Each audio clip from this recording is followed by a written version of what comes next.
ये बात आप जरूर स्वीकार करें कि सोते समय आपको बहुत सावधान रहना है। और प्रायः गलती सोते समय करते हैं उपासक की कोई प्रपंच की बात याद करते हुए या मोबाइल देखते हुए या कोई गंदी चेष्टाओं का चिंतन, आपकी रात बेकार चली जाएगी। राधे राधे आप सभी को। तो दोस्तों, इस वीडियो में महाराज जी बहुत सुंदर और गहरी बात बता रहे हैं। उन्होंने समझाया है कि अगर हम सच में भजन, शांति और भगवान से जुड़ना चाहते हैं तो सबसे पहले हमें अपने मन और आदतों पर ध्यान देना होगा, खासकर रात के समय। आइए सुनते हैं महाराज जी का ये प्रवचन और जानते हैं कि वो हमें क्या समझाना चाहते हैं। तो वीडियो में बने रहिए, और अगर आप हमारे चैनल पर नए हैं तो प्लीज चैनल को सब्सक्राइब कर लीजिए, ताकि ऐसे ही प्रेमानंद महाराज जी के ज्ञान भरपूर वीडियोस हम आपके लिए लेकर आते रहें। ये बात आप जरूर स्वीकार करें कि सोते समय आपको बहुत सावधान रहना है। और प्रायः गलती सोते समय करते हैं उपासक की कोई प्रपंच की बात याद करते हुए या मोबाइल देखते हुए या कोई गंदी चेष्टाओं का चिंतन, आपकी रात बेकार चली जाएगी। अगर गंदी चेष्टा हो गई तो सुबह भी बेकार हो जाएगी, दिन भी बेकार हो जाएगा, निरुत्साहित हो जाओगे। सोते समय आपको समय नहीं देना व्यर्थ चिंतन का। उसी समय विषय चिंतन होता है, उसी समय विषय भोग की आकांक्षा जागृत होती, उसी समय विषय देखने की इच्छा होती। मोबाइल है तो जिस समय आप अपनी शैया पर जाएं स्विच ऑफ कर दें। उसमें मैसेज घंटी आने का कोई भी रास्ता मत रखें। मान लीजिए आप उपासक हैं भगवत प्राप्ति के, 30-35 वर्ष ये नहीं था तो सब मर नहीं गए थे। और बोले इमरजेंसी, जब इसकी 30-35 वर्ष से पहले इसकी कोई रचना नहीं थी, मुझे लगता है, क्योंकि 30-35 वर्ष में ही इसका विस्तार देखा है। नहीं तो कभी किसी के पास मोबाइल नहीं। कोई बड़े अधिकारी तो इतना बड़ा हो, इतना बड़ा वाला हो, ऐसे रखते थे हो। नहीं तो मोबाइल तो हमें लगता है 30-35 वर्ष। तो फिर इमरजेंसी कैसे चलती थी? कैसे चलती थी इमरजेंसी? और आप ब्रह्मा हो क्या कि इमरजेंसी संभाल लोगे? स्विच ऑफ करो। जो सब इमरजेंसी संभालने के लिए तैयार, रात दिन न सोता है, वो हर समय जागृत रहता है, वो हमारा आराध्य देव है। स्विच ऑफ करो, चिंतन लगाओ श्री जी का। ये जो रात्रि के शयन के समय मोबाइल में इधर उधर दृश्य देखने हैं, अपने सर्वनाश का बीज बोना है। मान लो, हमारी प्रार्थना मान लो, ये उस समय मन आपको परेशान करेगा जब कमरे की सिटकिनी अंदर से बंद होगी। सबसे प्रार्थना है रात्रि के शयन के समय। तो बोले फिर ठीक है 10 बजे तक देख लेंगे मोबाइल, इसके बाद शयन के समय भजन कर लेंगे। होगा ही नहीं। क्या तुम देखना चाहते? प्रिया प्रीतम के सिवा और कुछ क्या देखना चाहते? वो तो सुभग सुंदरी सहज श्रृंगार है, सहज शोभा सर्वांग प्रति सहज रूप वृषभानुनंदिनी। हमारी स्वामिनी जी की सुंदरता छुपाने के लिए आभूषण पहनाए जाते हैं, औरों को तो आभूषण सुंदरता बढ़ाने के लिए। यहाँ छवि के छिपाए बे को ऐसे के दास होके क्या देखोगे मोबाइल में? क्या देखना? वासना की क्रीड़ा, और तुम उस क्रीड़ा को देखना चाहते हो? परमार्थ के पथिक हो। देखना है तो प्रभु को देखने की वृत्ति रखो, अन्यथा मूंद लो आंखें। प्यारे, महान फल प्राप्त करोगे। यह महाराज जी बता रहे हैं कि सोने से पहले हम क्या देखते हैं और क्या सोचते हैं, उसका बहुत असर पड़ता है हमारे जीवन पर। अगर रात को मोबाइल, बेकार चीजें या उल्टा सीधा चिंतन करेंगे तो मन भी उसी दिशा में जाएगा। इसलिए सोने से पहले मन को शांत करके भगवान का स्मरण करने की बात। सबसे प्रार्थना है एकांत में मोबाइल रूपी दुश्मन से बचो। क्योंकि जब आप गंदी बात कहीं देखोगे तो आपके अंदर वैसे ही चिंतन बनेगा, वो ऐसे ही लगेगा मैं भी ऐसा करूं, मैं भी ऐसा भोगूं, मैं भी ऐसा देखूं। मान लीजिए आप, जब हमारे शास्त्र कहते हैं कि पशु पक्षियों के मैथुन को भी नहीं देखना है, अगर ऐसा एक बार दृष्टि पड़े तो मानसिक प्रणाम करके दोबारा दृष्टि ना देना। वो आप मोबाइल में ऐसी चेष्टाएं देखोगे, कैसे आप भगवत भजन करोगे, कैसे भगवत प्राप्ति का उद्देश्य रख पाओगे। ये कलयुग की बहुत महीन चाल है कि उसके बिना काम नहीं चलेगा और हम तुम्हें काम से युक्त कर देंगे। इसके बिना काम चलेगा नहीं, तुमको रखना पड़ेगा, और जब तुम इसे रखोगे तो हम काम अपना कर लेंगे। कलयुग ने कहा हम अपनी व्यवस्था बना लेंगे। यहाँ कह रहे जब आप नींद में जा रहे हैं तो बिल्कुल मानो मृत्यु शैया पे जा रहे हैं, आपको उस समय नाम जप में बहुत ध्यान देना है, कहीं मन बहक ना जाए। तो क्या होगा, 5-6 घंटे जो आप लेटोगे ना, वो भी भजन हो जाएगा। हमारा जो सततम योमाम स्मरति नित्यशा है ना, ये पूरा हो जाएगा। नहीं उस समय हम सो जाएंगे तो हमारा 6 घंटे का भी योग हो गया, 6 घंटे भजन रुक जाएगा। और ये 100% पक्की बात अनुभव की कहते हैं, यदि सोते हुए भजन करोगे तो जगते। कई बार तो पकड़ा है कि अगर आधे पद में बेशुद्ध हो गए तो वो पद पूरा जगते ही शुरू हो गया है, मतलब बीच में स्थिति भागवती की रही। जैसे बेहोश करते समय हमने कहा था जब ऑपरेशन के हमें बता देना, तो उनका बाबा अभी इंजेक्शन लगाने वाले हैं, तो वो 1 मिनट हमें केवल दीजिए, अपनी चित्तवृत्ति। तो जब होश आया तो वही पहले चिंतन चल रहा था, वही चिंतन।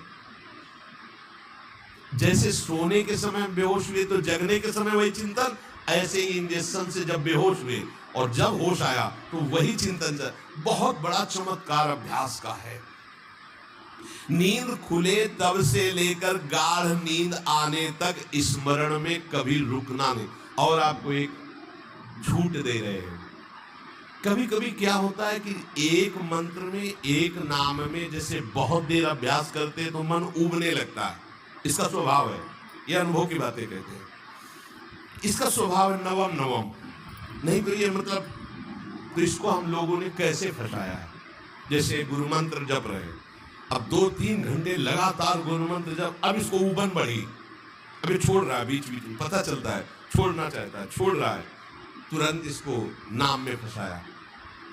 अब थोड़ी देर नाम में चला, फिर उभरा, बहुत विचित्र है ये, अब उसको फंसा दिया। और पीछे की बात अभ्यास के समय, नमामि समीशान निर्वाण रूपम विभुम व्यापकम ब्रह्मवेद स्वरूपम।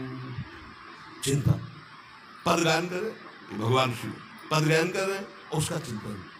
निर्वाण रूपम विभुम व्यापकम ब्रह्मवेद स्वरूपम।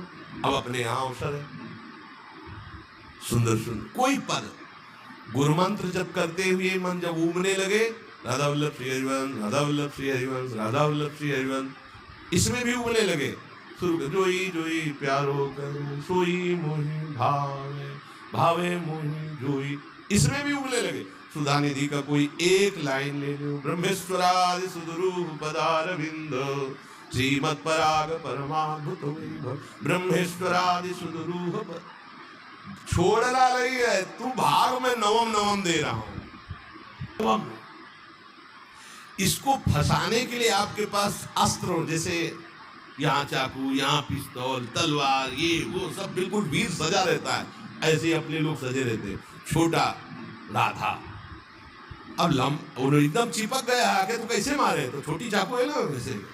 राधा राधा राधा, थोड़ा दूरी राधा वल्लभ श्री हरिवंश, थोड़ा और दूरी गुरु मंत्र, बड़े बड़े अस्त्र अपने पास रख ले। बहुत भाग रहा है तो फंसा दिया। प्रथम यथावति प्रणव श्री, अब लग पूरा पद गा, पूरा पद गा, उसमें लग प्रथम यथावति प्रणव।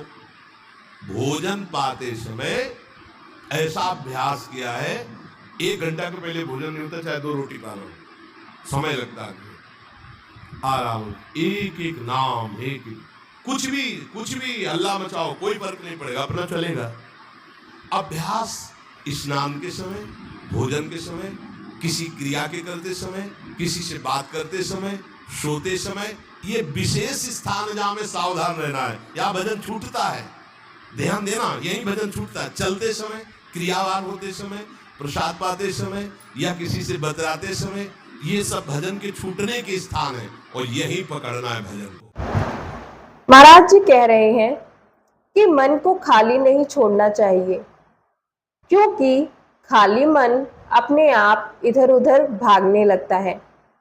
इसलिए नाम जप, भजन, भगवान के चरित्र या अच्छे विचारों में मन को लगाना। जब आपको बिल्कुल न लगे तो मानसिक सा बंद कर दो और गुनगुनाने लगो। जो धुनी आपको अच्छी लगे उसी में नाम, कोई नाम लेके, संसार का चिंतन न होने पाए, चाहे जो कुछ तुम जहां तुम्हारा मन आवे, गंगावरी, गोदावरी, कुछ भी, भागवतिक चिंतन के सिवा संसार के चिंतन होने पाए। पहले ऐसे अनन्य बनो, फिर बाद में अनन्यता आती। रसना कटो जो अनरत। हाँ, विषय चिंतन कर रहे हैं, प्रपंच कर रहे हैं, बोले रसना कटो जो अनरटो। और नहीं बोल सकते, प्रपंच बोलेंगे बस। रसना कटो ये शब्द वहां नहीं आते। पहले हम आपको छूट देते हैं। भक्त चरित्र, भगवान की चरित्र, नाम, कीर्तन, मंत्र, जो भी चाहो, संसार का चिंतन मत होने देना। पहले ये पकड़ो, फिर आगे चल करके जब पवित्र हृदय होगा तब ये निष्ठा आती। रसना कटो जो अनरटो, निरखियर फुटो नयन। मान लो, संसार का चिंतन नहीं करने देना है इसको। आप जैसे बने वैसे करो भागवती चिंतन। कोई नाम ले लो, कोई मंत्र ले लो, तुम्हें जो प्रिय लगे। हम छूट देते हैं, ये नहीं करें कि रसना कटो जो अनरटो, ये बाद की बात है। हमें पहले इसका संसार चिंतन रोकना है। कैसे छूटेगा, कैसे छूटेगा, हमें ये पकड़ना है। नहीं तो निष्ठा की बात, जो हरि नाम जगत शिरोमणि वंश बिना कब हूं। हरिवंश बोलेंगे नहीं, हरि बोलना नहीं है, हरि बोलना नहीं, क्योंकि जो हरि नाम जगत शिरोमणि वंश बिना, और हरिवंश बोलना नहीं है क्योंकि प्रपंच में रहती है। तो क्या करो, जो तुम्हें प्रिय लगे पहले उसे पकड़ो। ये हम अंदर की बात कह रहे, प्रवचन की बात नहीं कह रहे। मन को फंसाना है हमें। राम कृष्ण हरि जहां लगे इसको लगा, पहले इसको फंसाओ। संसार का चिंतन न होने दे। गीता, भागवत, भक्त चरित्र, कुछ भी कहीं भी इसे फंसाओ। पहले संसार का चिंतन न होने दो, फिर लाओ इसको घुमा के निकुंज वाटिका में। महाराज जी समझा रहे हैं कि साधना में केवल बाहर से बदलाव नहीं, बल्कि अंदर से भी संयम जरूरी है। मतलब हमारी सोच, आदतें और इंद्रियां सही दिशा में जाएं, यही असली साधना है। फिर तो भागेगा ही नहीं, फिर नहीं भागेगा। अब सीधे निकुंज वाटिका में किसी महाभाग्यशाली गुरु आश्रित का लगेगा, अन्यथा बहुत प्रपंची मन है। आप आश्रय इधर का लोगे, प्रपंच का चिंतन करोगे, बात बनेगी। चिंतन छोड़ना है हमें, जैसे बने तैसे संसार का चिंतन छूट जाए तो हम विजय को प्राप्त हो। ध्यान दीजिए, इस परमात्म तत्व को वही प्राप्त कर पाता है जिसका राग बीत गया है, खत्म हो गया, वैराग्यवान। ज्यादा परिश्रम नहीं है वैराग्य में। विवेक नहीं होने के कारण हम वैराग्य नहीं धारण कर पाते। हम बाहरी बातों को वैराग्य ले लेते हैं, ऐसा कपड़ा बदल लेना या कपड़ा ना पहनना या लौकी का कमंडल, मिट्टी का पात्र, तो हम अपने को वैरागी। बात यहाँ नहीं रुकेगी। वैराग्य का इतना ही मतलब, ये भी एक बाह्य अंग है वैराग्य का, पर वैराग्य का सच्चा स्वरूप है वीतरागा।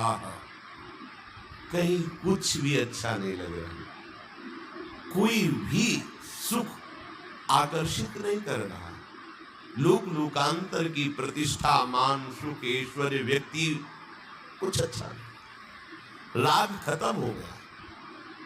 ऐसा उस अक्षर ब्रह्म को, अविनाशी तत्व को जान पाता है।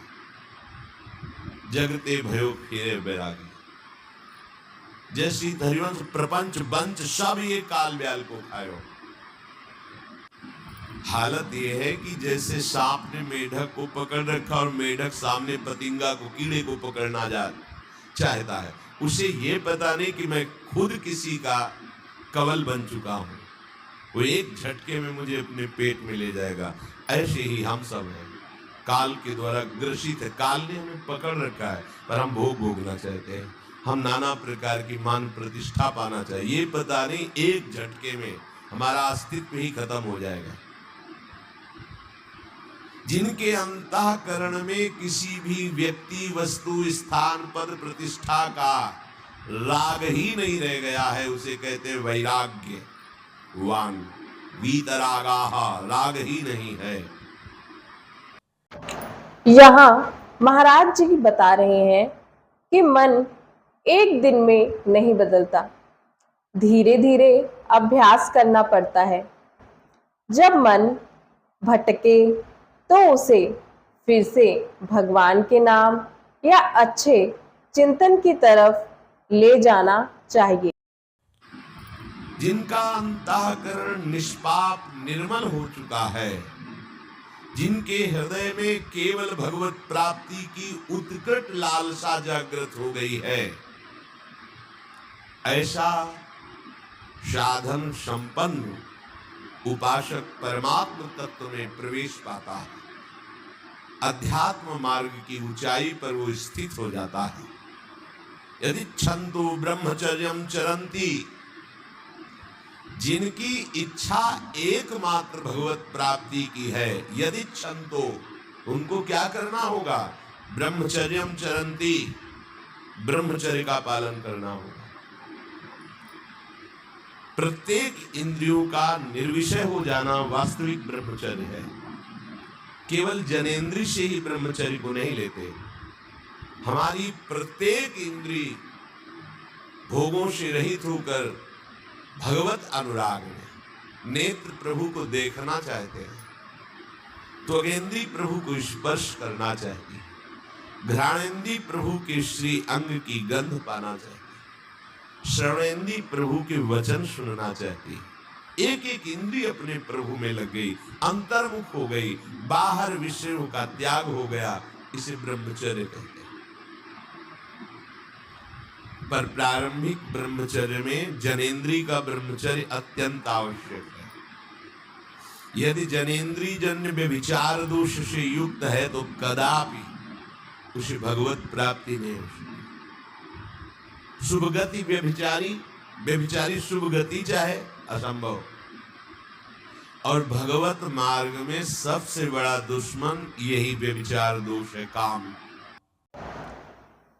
तो महाराज जी का इस पूरे प्रवचन में यही संदेश है कि अगर हम अपने मन को संभाल लें, गलत चिंतन से बचें और अच्छे चिंतन व भजन की आदत बना लें, तो जीवन में शांति और आध्यात्मिक उन्नति दोनों आ सकती हैं।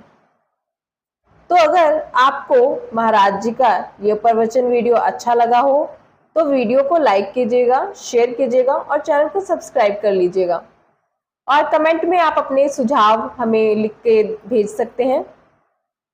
तब तक के लिए राधे राधे। मिलते हैं हमारे हम नेक्स्ट वीडियो में। राधे राधे।